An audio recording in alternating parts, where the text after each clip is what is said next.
Oh, have you seen the thing for? Sorry, this is not part of the show. The thing for how Adventists sing when they like secular music. Huh? Oh my What do they gosh. sing when they like secular music? Like go bang. Like it's really funny. I can't remember who sent it to me. I think it was Seth. Acapella. Hi. Hey. Hello. You said, okay, hi. Welcome to What Do We Doing? Hello. Hi. What up? Wow. It looks like this will be the first episode of the season. Will it? Yeah. So member co-host. Oh. We go. We go. Sorry, guys. I'm happy today. Sorry, I can't resist. Hello, Kemuri. Hi. Welcome to the show. Thank you. What's on your mind? Yeah. Why does this sound like a first date? You know, in a first No. date. You feel like, if it was a first date, I would have been like, so what is your profession? Then you would have been like, I'm a psychologist. And I was like, oh, can you read my mind? Okay, what's on your mind? What's on my mind? Why are you so happy? Why am I so happy? Well, today would have been my dad's 70th birthday, and I just got a tattoo to commemorate him. It's quite wrapped up right now because it's less than an hour old. It was. Can I touch it? Yeah, you can, because it's swollen kidogo. It was more painful than I thought it was going to be. Really? Yeah. But you have other rings and piercings. But you know those ones happen in seconds. Really? This like yeah, it's true, and then you're done. This now. So is this the most painful body modification you've had? Yeah. Okay. Because it's awesome. yeah. It looks really good though. It I don't know if I does. would get a And tattoo. minimal, and you know. I told my mommy I wanted a tattoo of her name. She said, "Don't liken me to the devil." Oh wow. Because pet is those chicks. My mother would say the exact same thing. I can't wait for her to see it. If she sees it, it might take a while because you know, past precedents. Yeah. She means that took a year to be discovered. It took a year by both parental units. Yeah, so let's see how long this will take because it's not actually the first thing you see. Alright, thanks for sharing your tattoo with us. You're welcome. Happy birthday. Thank you. Buddha? Oh, that's the end of the thread. Or something. As you can see, today we're having many substitute co-hosts. You can vote in the link below. You really Which can't. one is your favorite? You. No, you can't vote. We're sticking with Oni. We love you, come on! I'm kidding. You can totally vote. He's totally disposable. Hey, disposable. Disposable. No, I meant Oni is disposable. Yeah. What, number 2 for Diana? Yeah, please write numbers. Number 1 for Kemuri, number 2 for Diana.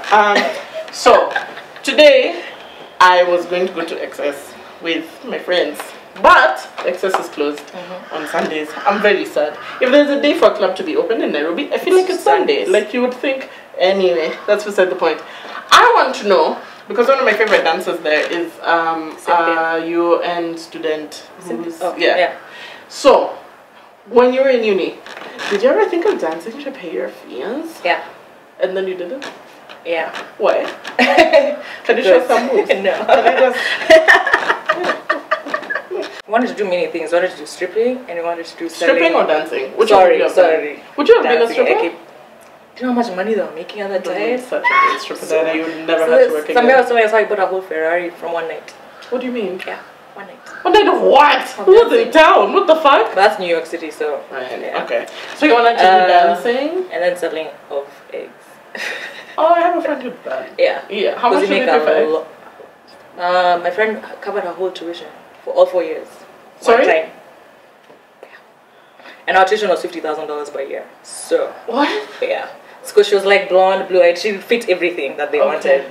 Okay. And so they paid like they Hitler covered, and the Aryan race for blonde and blue-eyed. Okay, got it. Yeah. You so know, I was just like, we could do that, and then we tried to check, and then they said we couldn't because since we're from Africa, they're saying actually, oh, maybe malaria, blah blah blah. So they're just like, nah. Malaria, blah blah blah. Yeah, they're like, there's possibility. Of so you know how much they sell eggs? Malaria. Like they buy eggs for? Like you can't pay 1 semester. Oh wait, no, actually I'm lying. You can pay for 2 years of UN.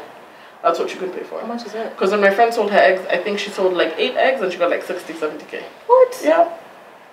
How was that? I know. So that means your friend made 200K dollars from selling eggs one time. Yeah. So why didn't you become a dancer? I know. I thought, but yeah, no. So can see what we're working with. Because I'm so scared of the future. the future for running for elections? Like, what do you mean? No, as in that thing follows like your kuzo will walk into the club. You never know. Yeah. People walk into clubs everywhere, so not even being found out. Just like I don't know. I was just scared for the future. So okay, it was a nice thought. If I we could talked to someone who like just literally bought a car from one night. It was like. If I could move like those girls. In fact, shout out to Cynthia, Kate, and Brenda, Sarafina, MJ, Sam. I go to Cecil. Don't know pizza. So you know how people have like a long ass list of standards. Like people want someone who's like tall, drives a Mercedes, has a salary of a certain amount, is Christian, likes basketball, all these things. How many standards do you think is reasonable? But also, what are your standards? Do you have like a top 3 greatest hits? Yeah, but it has nothing to do with did I say material things? No, it's not material things. So you would date someone shorter than you, although they would have to be like the height of a stair, but like not that short, but honestly, the physical attributes of a person are not the first thing that I would say I go for. What are the top 3 things that you go for? Is a person an honest person, authentic person, not just honesty, just comfortable in their own skin with what they have and are willing to, even if it's something that they lack, are willing to improve themselves. People who are honest person. Spirit, yes. Hey, my mother taught me well.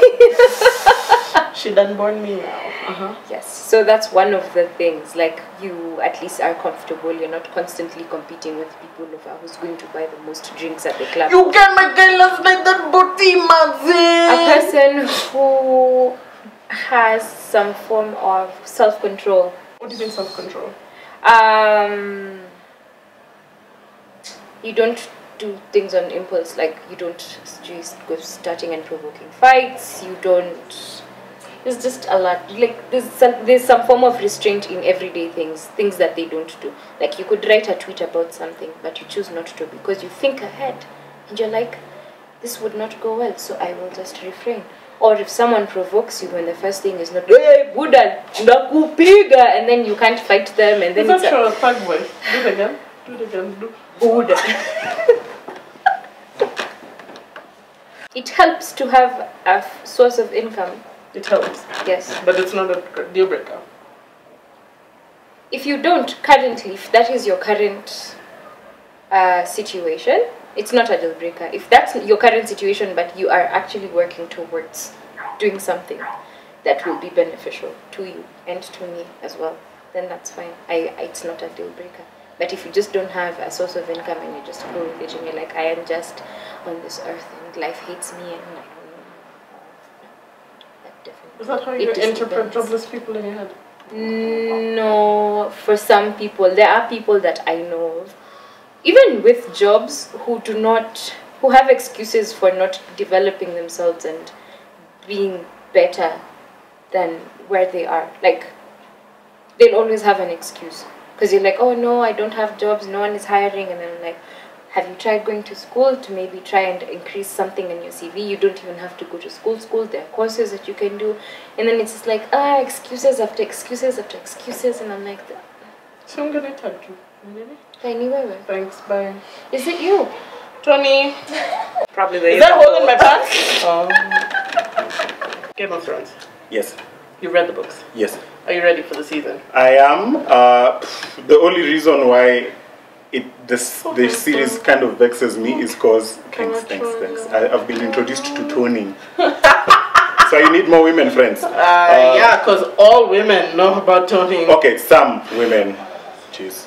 The series is different from the books because there are some characters who are very integral to the book that are not in the series at all. Yeah, but I'm excited because like the theater of Game of Thrones, the series is massive. Like I don't think there's been a series that had that much theater ever. Because like just the scale of the things. See, like what are we watching before Game of Thrones? That must have been the thing. Walking Dead, Akina Nini. On that scale, like of hugeness and multiple seasons and Hustle.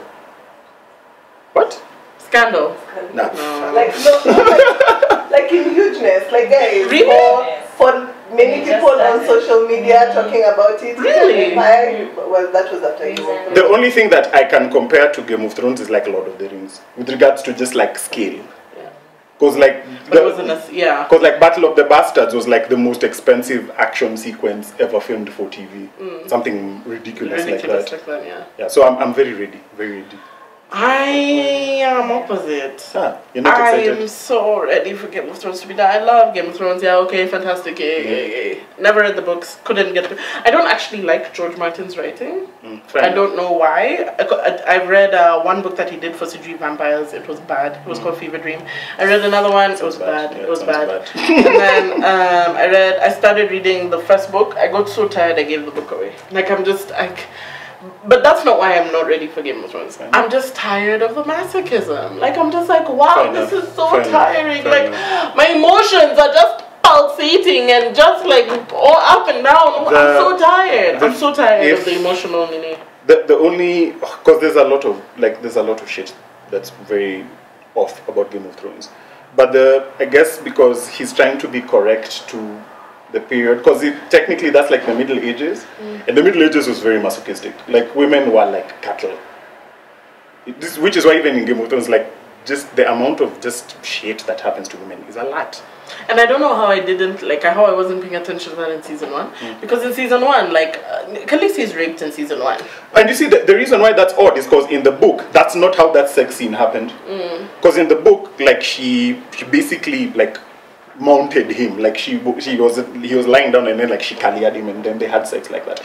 In the series, she was raped. I'm so involved in the story now. I'm just like, I'm ready for it to be done. I'm ready for a release from the bonds of this relationship. I don't even want spin-offs. I'm just like, Achai Malize. Like Harry Potter should have ended at Harry Potter.